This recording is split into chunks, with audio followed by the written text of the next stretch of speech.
medicine specialist and appears to be feeling better today. Yeah, a little bit. Yeah? It was the wildest thing I ever had. No, it wasn't the wildest thing you've ever had. I tell you it was wild. I tell you what came out of me yesterday.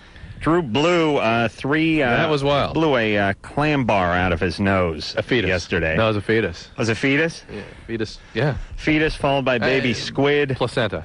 Yeah. Jesus Christ. Yeah. Isn't that kind of impressive, though? Yeah. When something like giant comes out of your head, it catches your attention. Yeah, you're like, geez, how'd I get up off the sofa with all this in my head? Yeah. Yeah. Yeah. So what'd you do? You blow it out of both nostrils no, or just one? This one, right, left side. Just the left side. Is that your blowing nostril? That's my good one, yeah. Most people have a good nostril. For firing like that, yeah. What nostril does your boyfriend use? On me? Yeah. He uses the left side?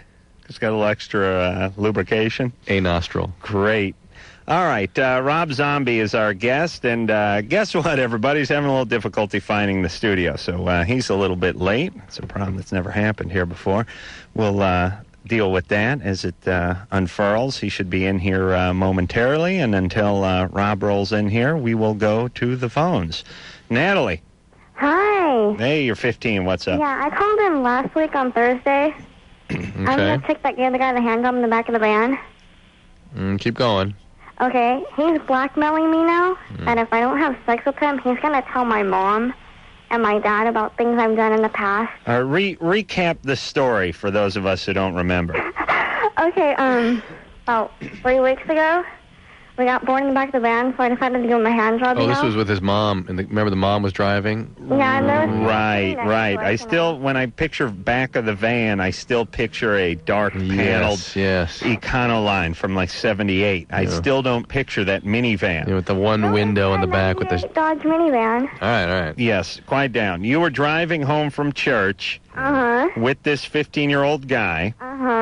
Your mother was driving or his mother was driving? His mother was driving. His mother was driving. You gave him a hand job in the back of the van. Yeah. And now, what's going on? See, he called me on Saturday and said that if I wasn't to screw him by this coming Saturday, that he's going to tell my mom and my dad about, like, my things I've done in the past, like smoking pot or going out to parties, and just being really stupid. And does he know your mom and your dad? Yeah, he knows him pretty well. I've been friends with him for about 12 years.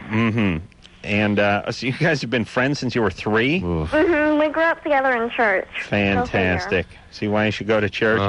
And now he's going to then go up to your parents and say, guess what? First off, Dad, don't shake that hand. It's still got a little something on it. FYI, your daughter Natalie smokes pot, gives me hand jobs, and engages in all sorts of other amoral activity. No, he is not going to do that, Natalie. What's in it for him? He's done it before to other people. No, he will not do this. What is in it for him? I don't know about the whole hand job, but he might. Your dad may kick his ass right on the spot. Right. That's right. He is not going to do this. Okay? Do not give in to this BS. It's nonsense. I don't want to. I just don't want him telling my parents about pot use, because they... First of all, consider the source. You think they're going to really pay a lot of attention to what this guy says? Secondly, why don't you just preempt this and just go tell your parents that this guy is blackmailing you, forcing you to have sex. You're scared. And then, believe me, if he comes anywhere near your household, they'll be calling the police, let alone listening to them. All right? Okay. All right, so Natalie, if he calls again, explain to him that you already spoke to your parents and your dad is interested in talking to him. Okay. As soon as possible. And I guarantee he'll not say anything. Listen, all you screwballs out there. Let me explain how blackmailing works. It must be feasible. Yeah, meaning they must be able to not be reached by the person they're blackmailing. You know what I mean? Yes. You know what we get this all the time. Here's what we get. Some older cousin forces some younger cousin to perform oral sex on him at a family gathering. Yes. Then he says, listen, Junior, unless you give me another Hummer, I'm going to tell your mom and dad that you gave me a blowjob last summer at the reunion. Yeah. Now, who's going to get in more trouble? That's right. And what criminal is going to turn himself? It's like a criminal saying, listen, unless you give me all of the money from the bank robbery, I'm going to go into the cops and tell them you were with me when we robbed the bank. Exactly. It's exactly. Now, what are the chances of him going into the cops and explaining that this guy was with me when we robbed the bank? Zero. Zero. Right. He's just trying to play you for a fool and see if you'll cave in. Don't do it. Call his bluff. Jake. Hi. You're 16. What's up? My girlfriend did ecstasy probably about 4 nights ago. And, like, while she did it, before she started to feel it, she kind of started to bleed like she was having her period. And she's been bleeding for, like, the last couple of days. And just today it had stopped, and we were doing stuff tonight, and I fingered her, and she got a really sharp pain down there and started crying, and then later tonight she just started bleeding again.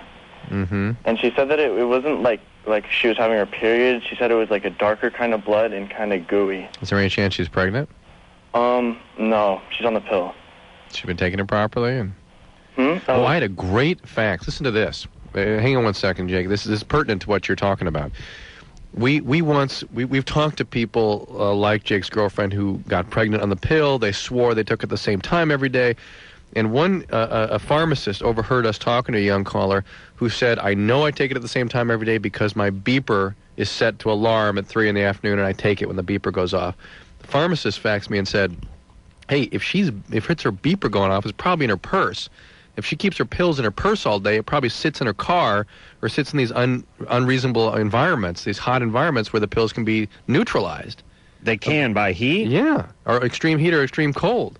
So people have to be aware. They've got to take proper care of these pills. And they never heard that brought up. Isn't that interesting? I never thought to bring it up because I assume people keep it in their medicine cabinet and they keep it, in neutral temperatures. I think most women keep their pills in their purse. Really? That's interesting. Well, I don't know, actually, but I would assume since they have every other goddamn thing under the sun in that purse, they'd keep their pills in their purse. They shouldn't. Also, it's like keeping condoms in the glove compartment. I think a lot of when you should keep them in the spare tire like I do. Around your waist? All right, wise ass. I mean, in the back of the car. It is true, I have a space saver. The point is I think a lot of our listeners don't feel comfortable leaving stuff like that around because they have nosy parents, so they keep it on their person. Their person, it were. And do you really think that can have something to do with it? Well, that makes perfect sense, yeah. I do. But would it have to get to 270 degrees? 90 to 100. Really? Yeah. And that will neutralize these things? It will neutralize it, too strong a term. It will could potentially affect their efficacy. Interesting. Yeah. All right. So that's great. it. I thought that was great deductive reason. Hey, the beeper's in the purse, pills in the purse. So you should keep the pills in a humidor, right? If you've got one. Or wine cellar. Jake? Uh-huh. Well, she should get a pregnancy test. Okay. But the question is does the ecstasy have anything to do with the bleeding? Yeah.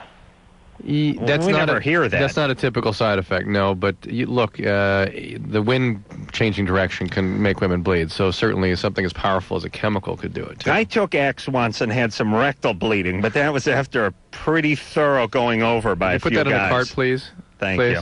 Yeah, that's gonna pay off when I run for Senate. Brady? Yeah. You're 15? Yeah. What's up? Well, my girlfriend wanted to run away to Las Vegas and get married. How old is she? She is 15. Mm-hmm. Will they even allow that in Las Vegas? I have no idea. I don't think so. No.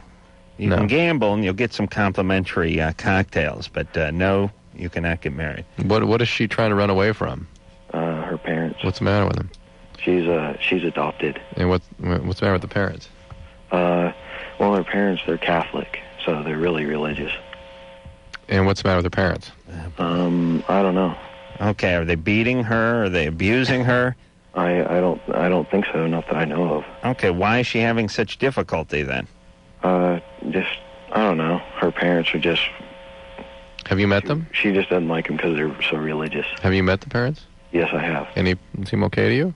Yeah, I like them. They're really nice. Okay. Right. So something's up. What's up with her? What's she so...